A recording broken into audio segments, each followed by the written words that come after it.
হয় মন্ত্ৰিত্ব লাভ কৰাৰ পিছত প্ৰথমবাৰলৈ ডিব্ৰুগড়ত উপস্থিত হৈছেহি ডিব্ৰুগড় বিধায়ক তথা মন্ত্ৰী প্ৰশান্ত ফুকন আমি সেই দৃশ্য দেখুৱাইছোঁ আৰু তেখেতক ব্যাপকভাৱে এইদৰে আদৰণি জনোৱা হৈছে আৰু এইদৰে এতিয়া তেখেতক আদৰি শোভাযাত্ৰাৰে নিজৰ গৃহলৈ লৈ যোৱা হৈছে মই সেই পৰিৱেশটো দেখুৱাবলৈ চেষ্টা কৰিছোঁ কিমান সংখ্যক লোক আচলতে ইয়াত আহি উপস্থিত হৈছেহি আৰু এইদৰে এতিয়া ৰেলী কৰি তেখেতক যিহেতু ইয়াৰ পৰা বৃহন্ময় বিমানবন্দৰৰ পৰা লৈ যোৱা হৈছে আমি পোনপটীয়াকৈ দেখুৱাবলৈ চেষ্টা কৰিছোঁ ইয়াৰ পৰিৱেশটোৰ লগতে আমি ভাষ্য সংগ্ৰহ কৰিবলৈও চেষ্টা কৰিম কাৰণ যিহেতু তেখেতে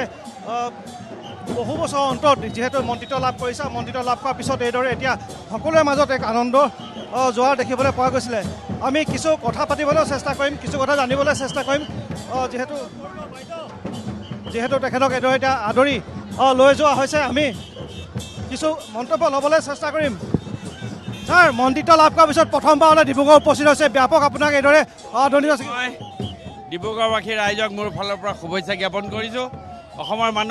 মাননীয় মুখ্যমন্ত্ৰী ডক্টৰ হিমন্ত বিশ্ব শৰ্মা ডাঙৰীয়াই আজি মোক ডিব্ৰুগড় সমষ্টিৰ পৰা ডিব্ৰুগড় ৰাইজৰ আশীৰ্বাদত আজি ৪২ বছৰৰ পাছত আজি মন্ত্ৰিত্ব প্ৰদান কৰিলে আৰু মই ভাবোঁ মই মোৰ দায়িত্ব গুৰুত্ব সহকাৰে পালন কৰিম ডিব্ৰুগড়ৰ সাৰ্বজনীন উন্নয়ন ডিব্ৰুগড়ৰ সমস্যা লগতে সমগ্ৰ অসমৰ বিদ্যুতৰ যি সমস্যা আছে এই সমস্যাৰ কাৰণে আৰু যিকেইটা বিভাগ মোক দায়িত্ব দিছে এইকেইটা বিভাগ মই সুচাৰুৰূপে পালন কৰিবলৈ মোৰ ফালৰ পৰা বদ্ধপৰিকৰ হয় মই যোৱাকালিৰ পৰাই মোৰ ফালৰ পৰা মই আৰম্ভ কৰিছোঁ আৰু মই ভাবোঁ যে মুখ্যমন্ত্ৰী মহোদয়ৰ সহযোগিতাত আৰু আমি বিদ্যুৎ বিভাগ হওক স্কিল ডেভেলপমেণ্টেই হওক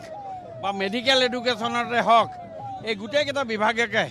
মই সুন্দৰৰূপে পালন কৰিবলৈ মোৰ ফালৰ পৰা সম্পূৰ্ণ প্ৰচেষ্টা লগাম আপুনি এজন বিধায়ক ৰূপে এবাৰ গৈছিলে আজি মন্ত্ৰী ৰূপে এতিয়া ডিব্ৰুগড়ত আকৌ আহিছে হয় নিশ্চয় চাওক ডিব্ৰুগড়বাসীয়ে আজি ৪২ বছৰৰ পাছত ডিব্ৰুগড়ৰ পৰা পাইছে আৰু মোৰ লগত থকা এই ডিব্ৰুগড়বাসী ৰাইজৰ মৰম আৰু মোৰ লগত যিটো আত্মীয়তা সেই আত্মীয়তাই প্ৰতিফলিত হৈছে বুলি মই ক'ব খুজিছোঁ হয় হয় আপোনাক সকলোকে শুভেচ্ছা দিছোঁ আৰু আপোনালোককো দৃষ্টি ৰাখিবলৈ কৈছোঁ যাতে মই কেনেকৈ কাম কৰোঁ মই ডিব্ৰুগড়ৰ কি উন্নয়ন কৰোঁ আৰু অসমৰ কিখিনি উন্নয়ন কৰোঁ তাৰখিনি কথা এয়া আছিল ডিব্ৰুগড়ৰ বিধায়ক তথা এতিয়া অসম চৰকাৰৰ মন্ত্ৰী প্ৰশান্ত ফুকনদেৱ আৰু এইদৰে এতিয়া এক শোভাযাত্ৰাৰে তেখেতক আগুৱাই লৈ যোৱা হৈছে গৃহলৈ লৈ যোৱা হৈছে আৰু যিহেতু মন্ত্ৰিত্ব লাভ কৰাৰ পিছত তেখেতে প্ৰথমবাৰলৈ আহি এইদৰে এতিয়া ডিব্ৰুগড়ত প্ৰত্যাপন কৰিছে আৰু তেখেতক আদৰণি জনাবলৈ ইয়াত বহু সংখ্যক লোক শ লোক হাজাৰ লোক এইদৰে ইয়াত সমবেত হৈছিল আৰু যথেষ্ট যিহেতু বিধায়কগৰাকী জনপ্ৰিয় আৰু তেখেতক আদৰিবলৈ এইদৰে এতিয়া তেখেতৰ অনুৰাগী ৰাইজসকল বিজেপি কৰ্মীসকল আহি উপস্থিত হৈছেহি আৰু এনেদৰে তেখেতক শোভাযাত্ৰা কৰি মোহনবাৰীৰ পৰা তেখেতৰ বাসগৃহলৈ লৈ যোৱা হৈছে